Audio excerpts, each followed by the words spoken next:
Eto na nga mga chong, marami tayong PBA updates.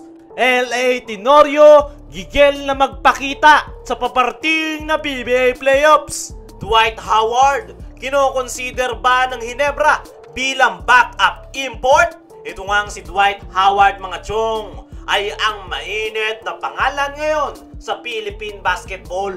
Maglalaro nga ito para sa Strong Group Athletics sa Dubai International Championship. At the same time ay gusto nitong makapaglaro sa PBA. Mismong si Dwight Howard na nga ang nagsasabi na gustong gusto nito na makapaglaro sa PBA. At pasok nga daw siya sa height limit ng PBA na 6'10".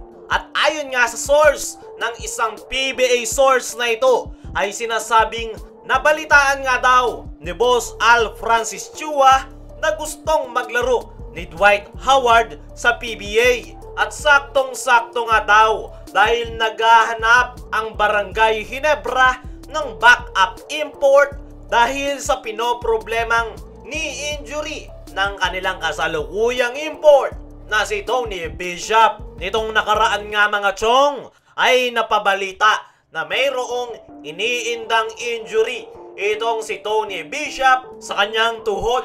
Mismong si Coach Tim Cone ang nag-reveal niyan sa press con interview matapos ang kanilang pagkakapanalo kontra Northport Batampier. Kaya naman hindi na talaga nakakagulat na naghahanap ng backup import ang Barangay Ginebra sakaling matuluyan si Tony Bishop. Ayon pa rin sa parehong source ay ipinapamonitor daw ni Boss Al Francis Chua ang kondisyon at performance ni Dwight Howard sa Strong Group Athletics. Gusto nga daw muna tignan ng Ginebra management kung talagang fit sa kanila ang nasabing NBA veteran big man. Hindi nga lang daw si Dwight Howard ang tinitignan ngayon ng Barangay Ginebra dahil isa rin si Andre Robertson ang isa sa kinoconsider ni Boss Al Francis Chua na papalit sa kanilang kasalukuyang import na si Tony Bishop. Sakaling matuloy yan mga chong ay napakagandang addition sa kupunan ni Coach Tim Cone.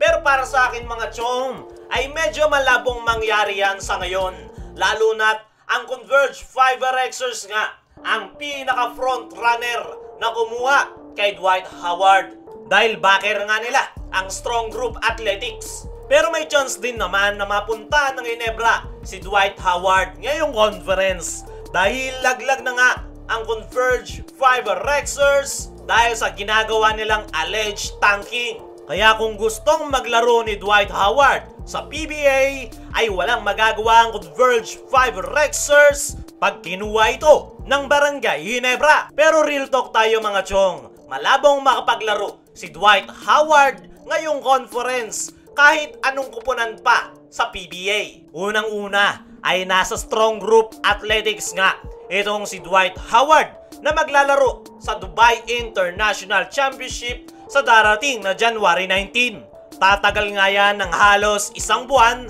at tatamaan nga niyan ang PBA playoff schedule ng PBA dahil pasimula na nga ang quarterfinals. Kaya malabong makapaglaro si Dwight Howard sa PBA ngayong conference unless emergency na kailangan talagang magpalit ng import. Isa pa ay kahit next conference ay malabong makita natin si Dwight Howard sa PBA dahil all Pilipino nga ang susunod. Ang pinakamalinaw ay next season pa. Pero ang tanong, available ba si Dwight Howard next season? Yan ang malaking tanong na kailangan nating antabayanan. Dumako naman tayo dito sa kabilang balita.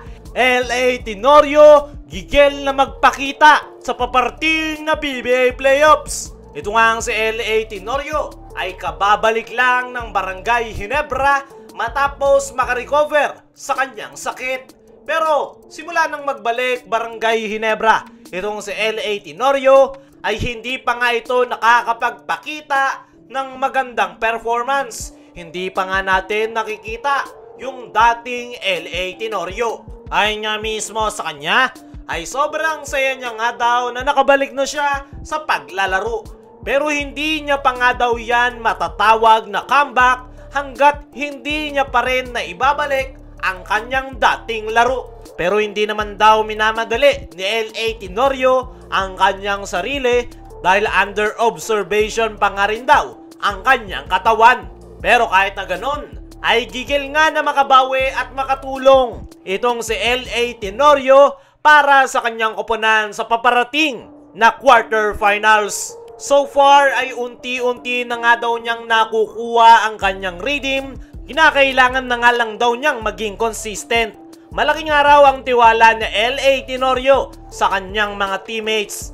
Pero iba pa nga rin daw kapag siya ang naglalaro sa loob ng basketball court. At yan nga ang gustong mangyari ni L.A. Tenorio. Kaya naman puspusa na nga ang kanyang paghahanda para maibalik ang kanyang dating laro at makatulong sa Barangay Ginebra sa paparating na PBA playoffs.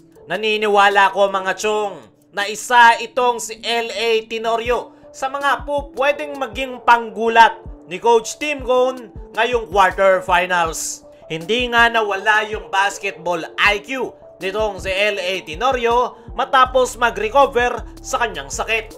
At yan nga ang magiging bentahe ng Barangay Ginebra.